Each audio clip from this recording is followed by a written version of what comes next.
Kinumpirma ng PHIVOLCS na nasa 40 barangay ang nahagip ng Valley Fault System. Nagbabalik si Ray Pelayo.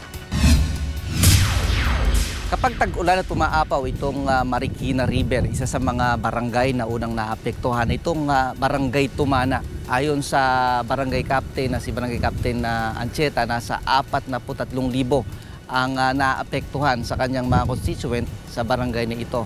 At isa ngayon sa kanilang pinaghahandaan bukod sa mga pagbaha ay ang posibleng paggalaw ng Valley Fault System dahil sa kabila lang itong ilog dito sa may village na ito, 4 na bahay ang mismong hagip nitong Valley Fault System. Isa ang tumana sa 5 barangay sa Marikina na tinukoy ng PHIVOLCS na tinamaan ng Valley Fault System, partikular ng West Valley Fault. Bukod sa pagsasagawa ng earthquake drills, ay sinusuri na rin nila ang mga estruktura at bahay kung kakayanin ng mga ito ang isang malakas na lindol. Flagship project na gagawin namin dito, yung pagbibigay ng ID sa lahat ng mga bata.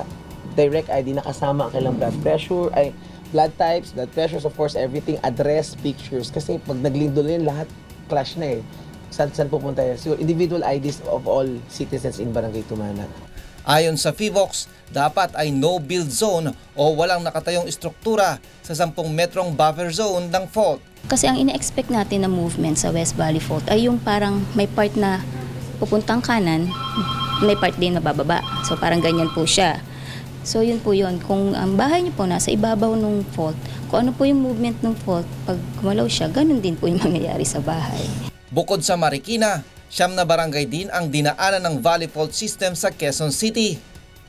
2 sa Pasig, 4 sa Makati, 8 sa Muntinlupa,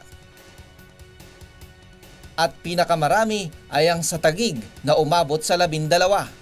Ayon sa PHIVOLCS, kahit na hindi nahagip ng fault ay dapat din itong paghandaan dahil sa malakas din ang maaaring maranasang pagyanig sa oras na gumalaw ang Valley Fault System. Di ba poste nandun yung matibay eh. So yung mga ganun po ba, hanapin natin yung part ng bahay natin kung saan tayo pwedeng magtago at protektahan yung sarili. Dapat pag-usapan din po nila kung paano sila kung sino susundo sa school, di ba? Kung saan ang evacuation area ng mga bata sa school para alam ng parents kung saan pupuntahan. Ray Pelayo, UNTV News, Worldwide.